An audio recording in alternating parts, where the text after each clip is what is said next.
butas kasi kung babalikan ang lahat ng transaksyon, makikita ninyong mas malaki pa ang napupunta sa inyo kaysa sa amin. Marami din sa inyo, mga politiko, ang nagpapataba ng bulsa sa pangungurakot.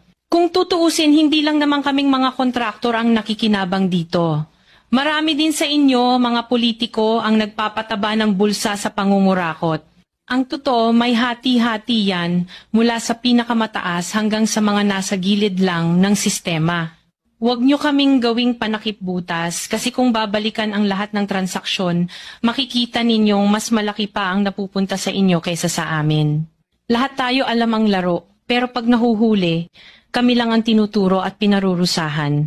Kaya huwag ninyong ipakita sa publiko na malinis kayo dahil sa bawat proyekto may kapalit na porsyento para sa inyong mga opisina.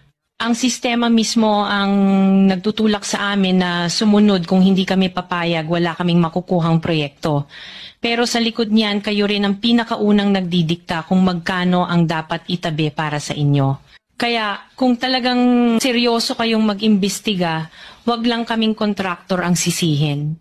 Tingnan ninyo rin ang mga pangalan na nakaupo ngayon sa mga komite, sa mga ahensya, at lalo na sa mismong mga nagpapalakad ng gobyerno.